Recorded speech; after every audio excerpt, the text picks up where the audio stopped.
দেখুন আয়নাঘরের ভয়ঙ্কর আরও একটি নতুন ভিডিও। একে একে বেরিয়ে আসছে আয়নাঘরের ভয়ঙ্কর সব ভিডিও ফুটেজ। শুধু একটি দুটি নয়, বরং অসংখ্য মানুষ এখনও আয়নাঘরে বন্দী, যাদের প্রত্যেক দিন কাটছে কষ্ট এবং যন্ত্রণায়। তবে এখনও কারা কারা বন্দী আছে এই আয়নাঘরে তা জানবেন আয়নাঘর থেকে ফিরে আসা এক ভাইয়ের মুখে। আর এই ঘরে নাকি নিরীহ মানুষদেরকে নিয়ে এসে বন্দি করে জুলুম ও অত্যাচার করে মেরে ফেলা হতো। এমনকি এই ঘর থেকে বেরিয়ে আসছে একে একে অসংখ্য মৃত মানুষের কঙ্কাল। আর এই সব ভয়ঙ্কর কার্যক্রমের সাথে জড়িত ছিল স্বৈরাচারী শেখ হাসিনা। তার নির্দেশে এই আয়নাঘরে এমন ভয়ঙ্কর কার্যক্রম হতো। আর এই সব কার্যক্রম পরিচালনা করত ডিবি হারুন, যে কিনা নিজের মুখেই স্বীকার করেছে। যদি আপনি এই আয়নাঘরের ভেতরের দৃশ্য একবার দেখেন তাহলে নিজেকে কন্ট্রোল করতে পারবেন না। আর তাই তো এই আয়নাঘরের ভেতর থেকে যারা ফিরে এসেছে তাদের মুখ থেকে ভয়ঙ্কর লোমহর্ষকর বর্ণনা শুনলে আপনি নিজেকেও সামলাতে পারবেন না। শুনুন তাহলে এই আয়নাঘরের ভেতরে এক ভাই নিজের মুখ থেকে তার ভয়ঙ্কর সব অভিজ্ঞতার কথা। চোখে কাপড় বেঁধে দেয় তারা, একটা কালো কাপড়। কোনো কান্না করতে পারতেছিলাম না, কান্না করলেই থাপ্পড় খেতাম। আমার এই পাশগুলো ফুলে গিয়েছিল। তোদেরকে এই ক্ষমতা দিল কে যে তোরা সরকারের বিরুদ্ধে গিয়ে তোরা কথা বলছিস? তারা আমাকে কোনো খাবার দেয় নাই, পানিতে কালো কালো মরিচে মিশিয়ে রাখতো। এত টর্চার থেকে মরে যাওয়াই বেটার।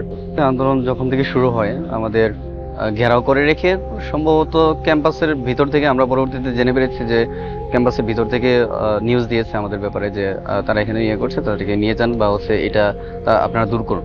ডিবি এসেছিল আর কি, ডিবি পোশাকে এসেছিল এবং 5টা তাদের গাড়ি নিয়ে এসেছিল।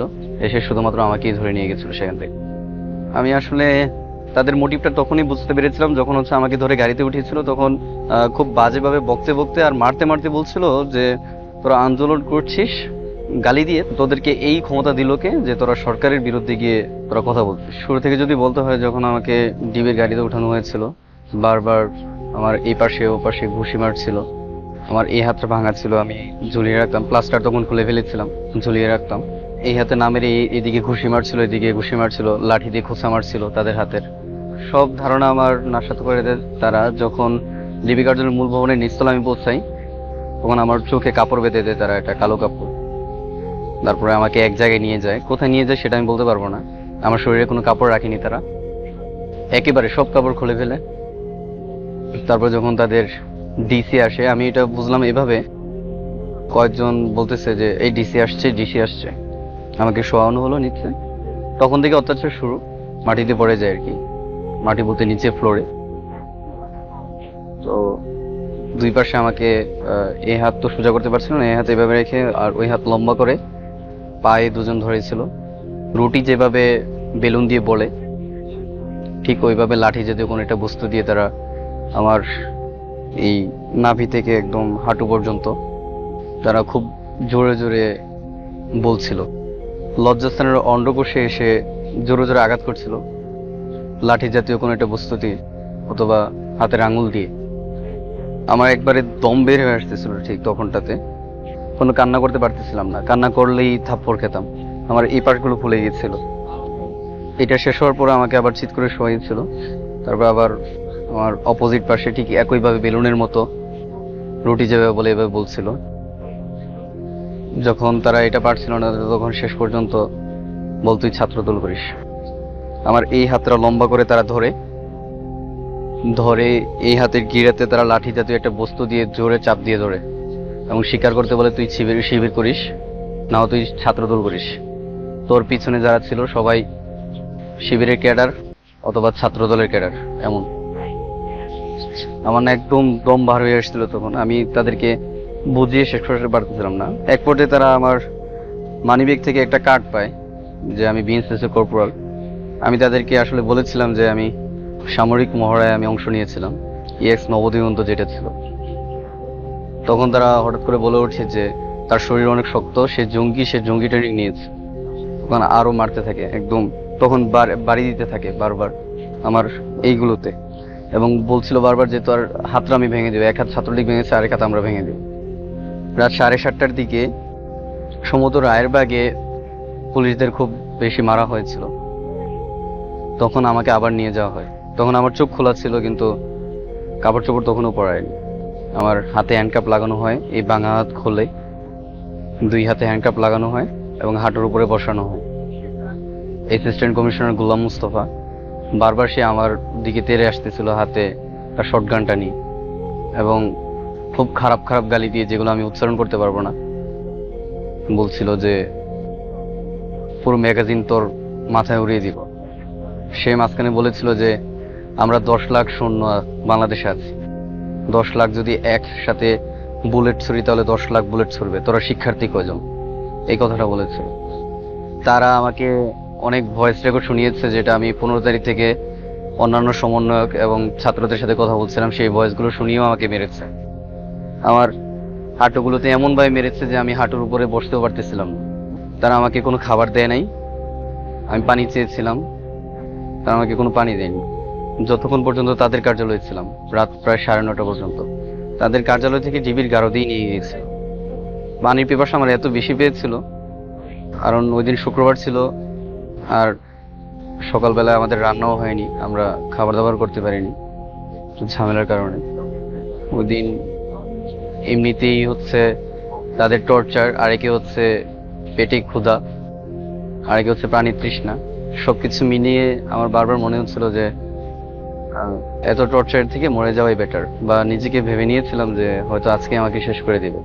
যাই হোক, সেখান থেকে যখন ডিবির গারদে নিয়ে নেওয়া হয়েছিল, তখন ডিবির গারদে আমাকে রাত 2:30টার দিকে আমাকে উঠিয়ে নেওয়া হয় ডিবির গারদ থেকে, এবং এটা বলে দেওয়া হয়েছিল যে তোদের ক্রস ফায়ার দেওয়া হবে। এখন আমাদেরকে 4 জনকে নিয়ে যাওয়া হয়েছিল, 4 জনে আমরা ছাত্র ছিলাম। 4 জনকে নিয়ে আমাদের মোটামুটি তারা গান লোড করতে করতে বলছিল যে আজকে শেষ, তোরা যা দোয়া করার তা দোয়া চেয়ে নে, আজকে তোদের জীবন শেষ।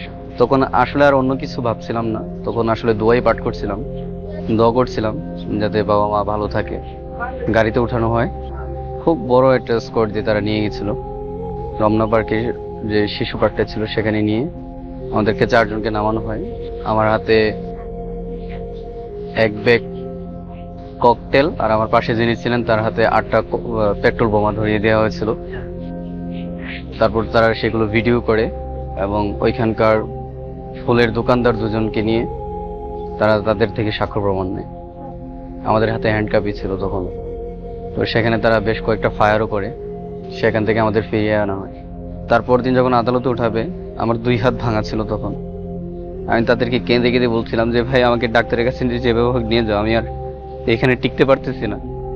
তখন কনস্টেবল বেলাল এসে বলতেছে যে তুই যদি দেখার যে তোর হাত ব্যথা, তাহলে তোকে আর পাঠানো হবে না, তোকে এখানেই রেখে দেওয়া হবে। তো বিষয়টা হচ্ছে, পাশের কয়েকজন আমাকে বলছিল, দেবীর গাঁওতে যারা ছিল, যে তুমি যদি এভাবে ব্যথায় কাতরাও তাহলে তোমাকে রাজারবাগ পুলিশ লাইন হসপিটালে নিয়ে যাবে, সেখান থেকে তোমাকে ডাক্তারের কাছে নিয়ে যাবে, কিন্তু আদালতে উঠাবে না, তখন আবার তোমার জীবনের একটা হুমকি থাকবে। তখন তাকে বললাম যে না, আমি ভালো আছি, সুস্থ, আমাকে নিয়ে যাও। আমি তখন আমার 2 হাত, আমার যে এই হাত যেটাতে ঝুলিয়ে রেখেছিলাম, 2 হাত ওইটাতে এভাবে ঝুলিয়ে রাখতাম। তারা এখানে আর একটা কথা বলতে ভুলে গিয়েছি, সম্ভবত তারা এখানে আমাকে ইনজেকশন দিয়েছে, কারণ আমার চোখ বাঁধা ছিল, আমি বুঝতে পারিনি এখানে কি হয়েছে। পরবর্তীতে ডিবির কারণে আমার সাথে যারা ছিল অধিকাংশই তাদের আচরণ দেখে বলেছে যে সম্ভবত তোমাকে কোনো একটা কিছু তারা করেছে ইনজেকশনটা যখন দিয়েছে তখন প্রায় 2 মিনিট আমার শরীরটা কেঁপেছে। ইনজেকশনটা কখন দিয়েছে? যখন আমার অন্ডকোষে তারা আঘাত করছিল, তার 10 থেকে 12 মিনিট পরে, যখন আমার পিছনের পাশটা তারা রুটির মতো বলছিল, তখন হচ্ছে এই জায়গাতে ইনজেকশনের মতো কিছু একটা ফিল হয়েছিল। 2 মিনিট যাবত পুরো শরীর কেঁপেছে, প্রায় আধা ঘন্টা যাবত পুরো শরীর মারাত্মকভাবে ব্যথা করেছে। দিন শেষে মরতে মরতে বেঁচেছি। অনেকবারই ভেবেছিলাম যে মরে যাচ্ছি শেষ। আদালতে ওঠানোর পরে আদালতে আমার অ্যাডভোকেটকে বলেছিলাম যে এসব কিছু করেছে। অ্যাডভোকেট জাজকে বলেছিল, তারপরেও সে হয়তো তার উপর থেকে তাকে ইনস্ট্রাকশন দেয়া আছে, সে আবারও 2 দিনের রিমান্ড দেয়। 2 দিনের রিমান্ডে আবার এসেছি। সেখানে যদিও কোনো জিজ্ঞাসাবাদ বা কোনো কিছু করেনি, আমার মোবাইলটা তারা আমার মোবাইলটা মেরে দিয়েছে, এবং সেই দায়া তারা আমার উপর চাপিয়েছে। তারা বলছিল যে তোর মোবাইল তুই ফেলে দিয়েছিস, কোথায় ফেলেছিস, এই বলে আমাকে মেরেছিল। আর মজার বিষয় কি, আমার যে নেক ব্যান্ডটা আমার কাঁধে ঘাড়ে ছিল, সেই নেক ব্যান্ডটা নিয়ে একজনের ডেস্কে রেখেছে, আমার মানিব্যাগ নিয়ে আরেকজনের ডেস্কে আরেকজনে রেখেছে। কিছু টাকা ছিল, বেশি না, কিন্তু তারা যে এমন হাইজ্যাকার হতে পারে। একজন আমাকে জিজ্ঞাসাবাদের সময় জমা তালিকা লিখছিল, তখন বলছিল যে তোর থেকে কি কি নেওয়া হয়েছে। আমাদের আয়ুথ ছিল আর কি, রাহুল ঢাকা বিশ্ববিদ্যালয়ে পড়তো, সে ইনভেস্টিগেটিভ অফিসার আর কি আমার। সে জিজ্ঞেস করছে। তখন আমি বলছিলাম আর কি আমার মোবাইল ছিল, আমার মানি ব্যাগ ছিল আর নেক ব্যান্ডটা ছিল। তো সে বললো যে তোর কাছ থেকে তো আমরা কিছুই পাইনি। আর আমি আসলে কিছু বলছিলাম না, কারণ এরা যা বলে তাই আমাকে মেনে নিতে হবে, অলরেডি বুঝেই গেছি। তো আমি চুপচাপ। তো সে আমার চেহারা দেখে সে চিল্লান দিয়ে বলছিল যে এই কে, তার কোনো কিছু নিয়েছিস কিনা। তখন একজন তার ডেস্ক থেকে মানে বের করছিল আর কি। বেশ কয়েকবার বলার পরে একজন তার ডেস্ক থেকে আমার নেক ব্যান্ডটা বের করে দিচ্ছিল, আর আরেকজন তার ডেস্ক থেকে আমার মানি ব্যাগটা বের করে দিচ্ছে। এতেই আমি নিশ্চিত আর কি তাদের মধ্যেই কেউ আমার মোবাইলটা মেরে দিয়েছে। দেশের একটা ডিটেকটিভ ব্রাঞ্চ, মানে সবার আস্থার জায়গার হওয়ার কথা ছিল। আমি একজন শিক্ষার্থী, একটা যৌক্তিক দাবিতে আন্দোলন করছি, সেখান থেকে নিয়ে গিয়ে আমার হাতে বোমা দিয়ে আমাকে রিকভারি দিবে, আমাকে এইভাবে টর্চার করবে। সাধারণ মানুষকে তারা কেমন টর্চার করতে পারে?